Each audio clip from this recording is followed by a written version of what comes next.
Hi everybody. In this video I'll be swapping the dash in my '86 Alfa Romeo Spider to an earlier style. This was the first year when they introduced this redesigned dashboard, and I never really liked it, and I think this '80s design just didn't age well. I've been wanting to do this for a long time, but I wasn't actually planning to do it until I stumbled upon this scene at a junkyard. It was an '85 Spider with pretty much everything interesting gone or destroyed, but it had the dash I wanted. And that's when it all started. The dash, like most of them from that era, had a lot of cracks. I'm using Dremel to clean every crack, file down any elevated areas around it, and get it ready for Bondo. For this, I'm using a fiberglass Bondo and sanding it down, hitting with some Bondo again, sanding it down again, and it's ready for the finish. I decided to give it a suede finish, so I'm using a flocking kit. They're pretty inexpensive and give you great results. The only downside is you only have minutes of work time, so you can definitely use extra pair of hands on a project like this. Once you're done, leave it for about a week and it's good to go.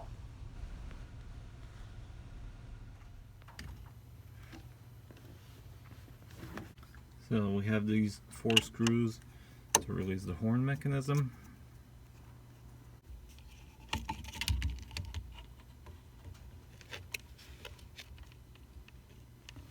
What you need to do, get a screwdriver in there and pry the safety pin out. To remove this nut, I'm using a 27mm impact socket and a breaker bar. You need to hold the steering wheel firmly with one hand and break it loose. Okay.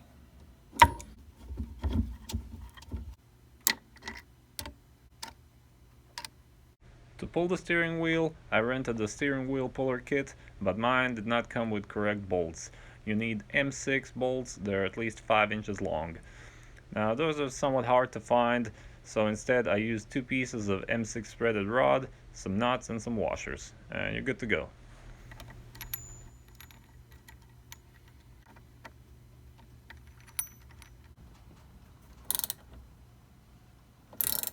Don't know if you can tell it on camera, but this actually took a lot of force till it finally broke loose.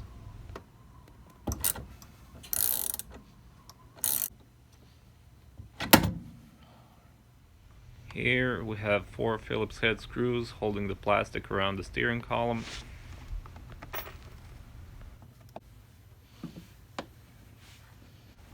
To remove the instrument cluster, first we need to remove 2 8mm bolts holding the cluster from the bottom. Then you need to unscrew 2 plastic rings holding it from the back. Let me show you. Now this is the view from behind. No standard tool really fits that, but you can grab it with channel locks. Once you wiggle them in, you only need to break it loose, and from there it's easier to do the rest of it by hand. And last, we have 2 sets of wires coming from each side, so there are 4 connectors to unplug. I labeled mine before unplugging anything, just in case, because they're not really foolproof. With that disconnected, the instrument cluster is free. Next, pulling the radio out. There are 2 Phillips head screws holding the dashboard and the center console together. 2 8mm bolts at each end of the dash. And for the last part, I'll show you a little trick on this dash that's already outside.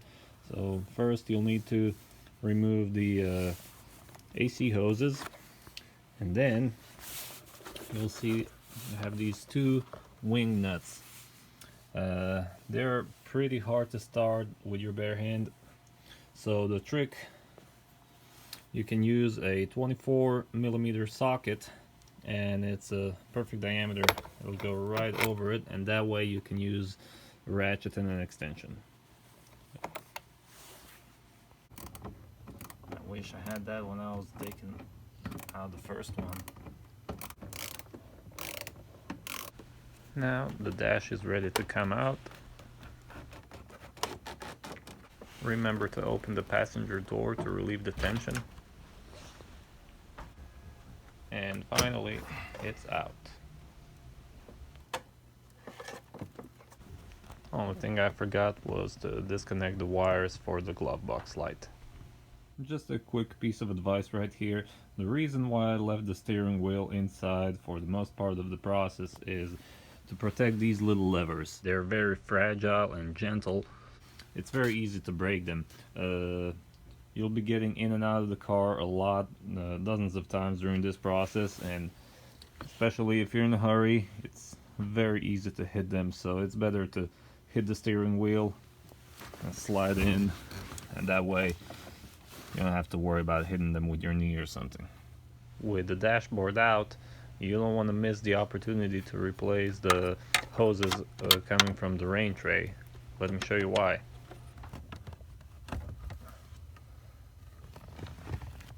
This one was full of dirt. The other side also didn't look well. This one was cracked. That's why I was getting water inside the car. So definitely replace them. Here's where they go out into the wheel well. To find a cheap replacement, I used 2 pieces of washing machine hose from the Home Depot. I soaked them in hot water and improvised mold with a few nails, and a few hours later I had them exactly in the shape that I wanted. The whole thing cost me $10 to make.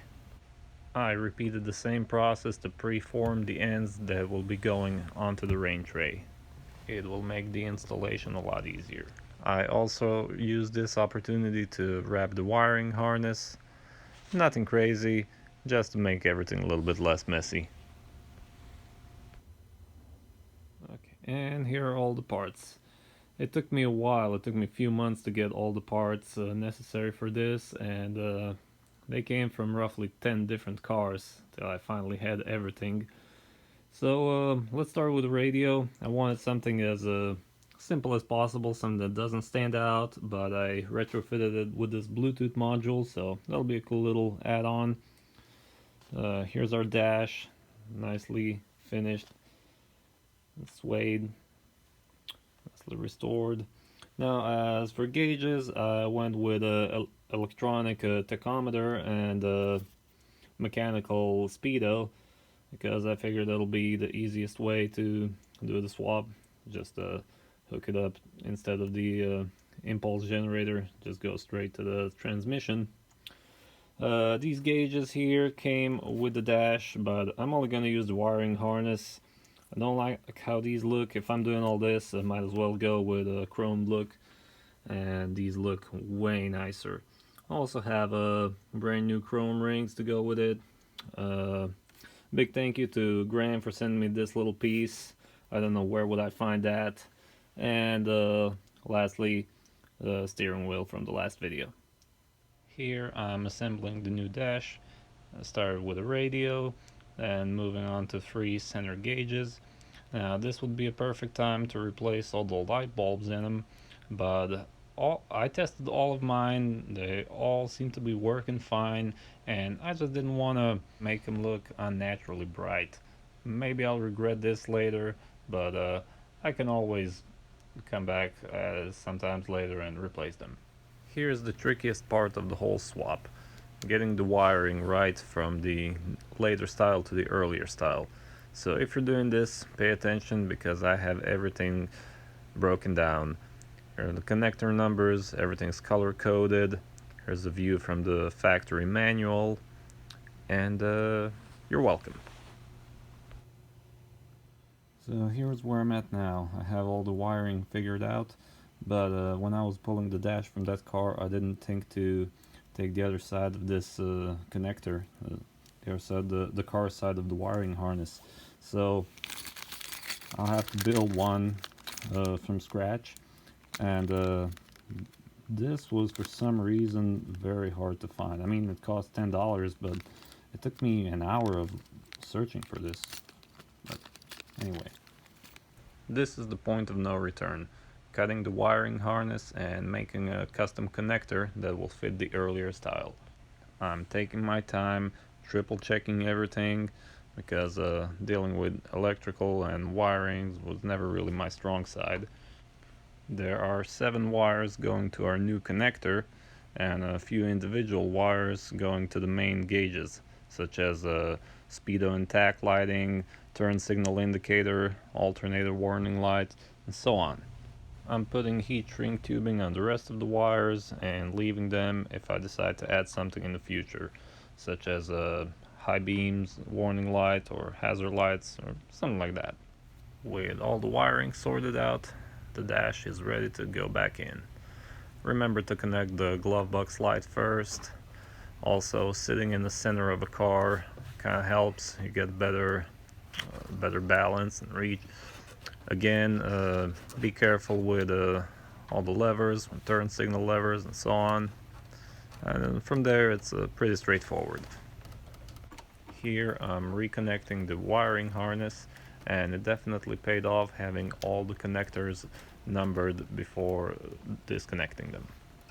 Also, when I was making the custom wiring harness, I made sure to make it as long as possible, because now the wiring harness will go towards the center gauges instead of going straight up, so it needs to be a little bit longer. This was pretty satisfying part of the build, putting new old gauges in and seeing that retro look slowly coming to life. We'll need to reuse those 2 big plastic rings that we took off before and apply them to this dual pod setup. Also running the wiring through them, connecting a few individual wires going to the dual gauges. Other than that, everything else is just reversing the disassembly process of the old dash. To get the speedometer working, here's what we need to do. The 86 Spider has this mechanical speedo cable going to this impulse generator. From there, it gets a signal and goes to the instrument cluster. I will have to remove the cable and the impulse generator and run a new, longer cable through this hole in the firewall. And there you go. There are 3 screws holding this metal bracket. That's the trickiest part, getting those in and out. But other than that, it went pretty straightforward. This cable was not in the best shape, had some insulation missing, so I wrapped it with some electrical tape. It's not a permanent solution, but it's better than nothing until I get the new one. Now let's go under the car. Here's a good view of our new water drain hose. Now if we move a little further, you can see where the original cable goes. Down the frame, going through these metal brackets and straight into the transmission. To remove it, it's pretty simple. Just unscrew it and wiggle the cable out. And here's our new cable. Putting it in was pretty simple. I had no problems doing it one-handed while filming. One thing I forgot to do while everything was out of the car was to grease the speedo cable. But it's not a big problem to do it even when everything's in the car. You just need to be a little bit more careful. This one was definitely pretty dry, and that can make your speedometer twitchy.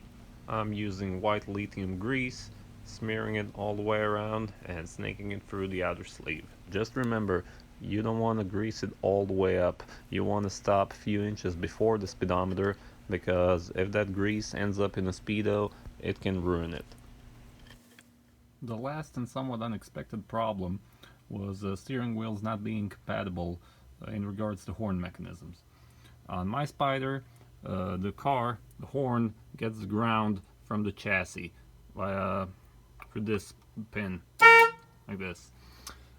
On earlier Alphas, to my research, there was a wire coming through the center of this shaft. Now this is how my stock steering wheel works, and this is what happens when I try to put the older style steering wheel. The horn gets instant ground. I put a lot of thought into how to solve this problem as simple and as cheap as possible, and this is what I came up with.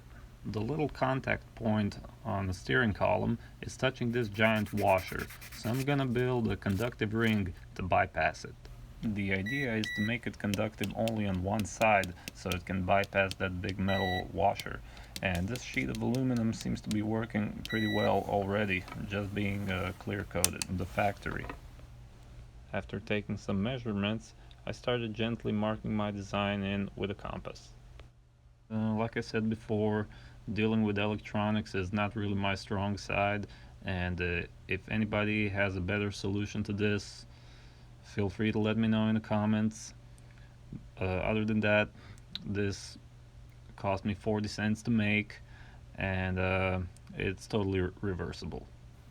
I painted the metal washer to reduce any potential risk of conductivity, and I decided to use gasket maker to put it all together because it's designed to stick to very smooth surfaces, and it will also provide an extra layer of insulation.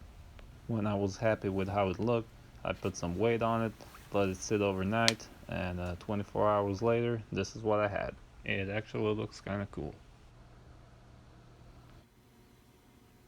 And this is how it all looks like put together.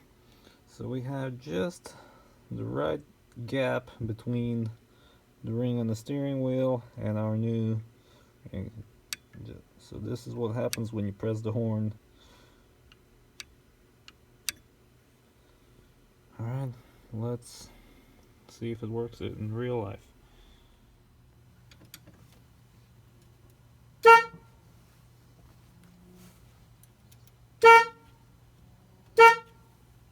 Alright. From here, I only had to change the connector on the steering wheel to the round one, and I screwed it down to an existing hole on the steering wheel. The nut holding the steering wheel to the column gets torqued down to 40 foot-pounds. And finally, with the last few trim pieces in that I don't really need to show you, we went from this to this. I'm absolutely happy with how it turned out. It is everything I was hoping for.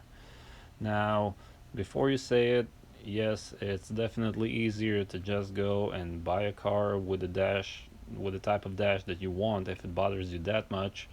But I do have my reasons why I did this, mostly because I've done so much work on a car already, all the things that I don't have to worry about anymore, and to me it was definitely worth it.